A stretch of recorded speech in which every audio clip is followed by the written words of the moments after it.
Hello, everybody. It's the Ginger again, here with another sexy episode of the Hetalia AU discussion. And we are now moving on to the Red Kingdom. So, their king is Alfred F. Jones, or America. The prince is Lucas Bondevik, or Norway.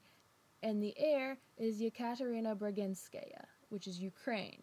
So, that's not far off from the America and Belarus ship, except I think this one would be a little bit nicer, a little bit less violent.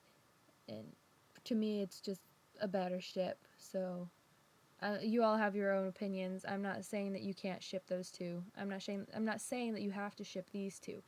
So just keep that in mind. Don't hate me for making it this way.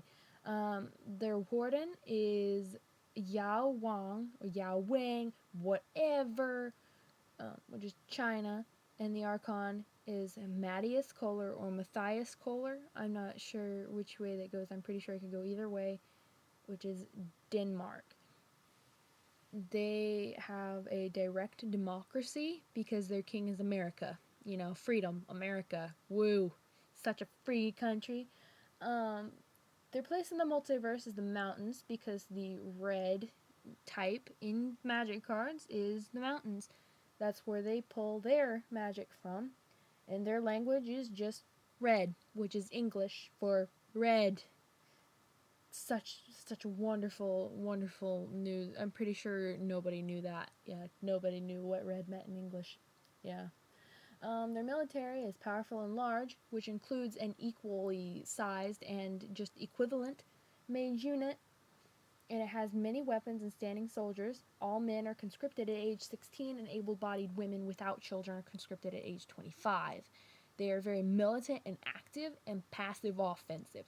So if anybody is going to be attacking anybody, it's most likely going to be red because they don't give a crap what anybody else thinks. They don't care.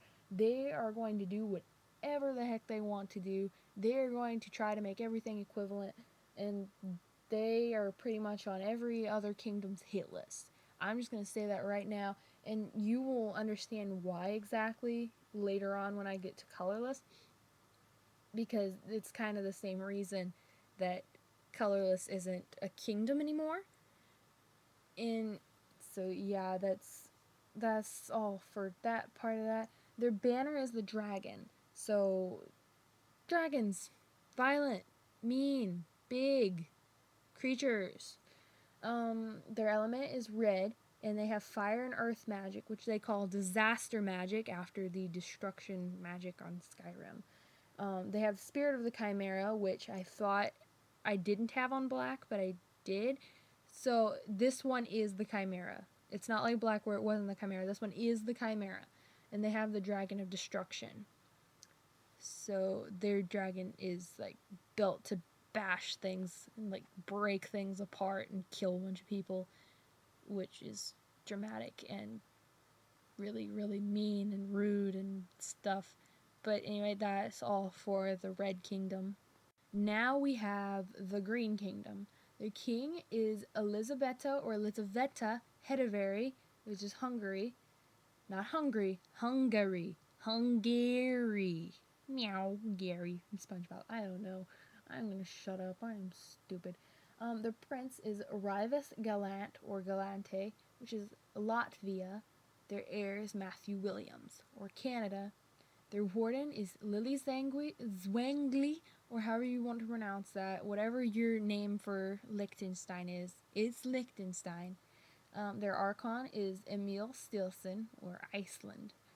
Their type, they have more of a democratic dictatorship where Elizaveta will get the opinions and the public ideas and everything, and she will take them into consideration while she is making decisions in her dictatorship. So people aren't really making the decisions, they're just giving her ideas, and she may or may not listen to them, depending. Their place in the multiverse is the forest because of the green is forest in magic cards. Yeah, we haven't heard this story before. Their language is Zuld or Zold or whatever, green and Hungarian. Their military is small and they have a small standing army and made units of militia that are put together when they're needed. They're very, very, very passive. They will not fight. They won't. They refuse to fight unless it's like the last resort for defensive purposes. They rely on enchantments and bolstering their allies. They don't ever really make an offensive strike. They just want to live. And their banner is an elk. Their element is green, which is life and healing or regeneration magic. You know, they call it regeneration magic. I said that weird. The spirit of the Amarok, or the wolf, this is a mythological green. This is like a Greenlandic mythological wolf that's like size of 3 people, if I remember correctly, and it eats children that stray too far from the home at night. So I don't know. You guys are gonna have to look that up on Wikipedia because I really don't remember, and I really doubt that many of you know what that is. If you do know, oh my God, you get a cookie because I love you so much. And then they have the Dragon of Spirit. And now I'm gonna go a little ways back and say that the Green Kingdom actually has elves, and no other kingdom has them. No other kingdom has elves in it. So when the other kingdoms, like the people that can pass through the barriers, like the double-branded people or the Archon or the Warden, they pass through, they see these elves, and they're like, what are those? And they have no idea how to explain this because they think that the other kingdoms have them when they really, really actually don't. And these people are also very tribal in a way. They don't have very many big cities, big towns, very organized places. They'd rather live in a camp, and they'd rather move around or live in a treehouse or something. Just travel around, just natural people, just nature, bruh. So much nature. Overload of nature. Hee hee hee. Okay, I'm gonna shut up and finish this off. So this is it for green. I'm sorry, I got so off track. Alright, guys, I would move into the colorless kingdom in this episode, but I can't because I don't have everything filled out on my computer that I need to have filled out in order to inform you, like where I recovered all my information. And it's a lot larger than the other one, so it's going to probably take up an entire episode up, like, on its own. And another thing, I think I'm running close on time. No, I'm not. Never mind. That was a bad. I told myself I wasn't going to say that I was close on time. I know this is going to be a really short episode. But if you can't hear it, I'm kind of losing my voice already because I don't talk much in real life. So I'm going to try to get back to you guys on this, though I may not get a time where I'm sort of just where it's quiet and I can record. So I may just have to type this one out and you guys are going to have to read it instead of hear me talk about it. I will try to get it so that I can talk about it, but you may be waiting quite a while.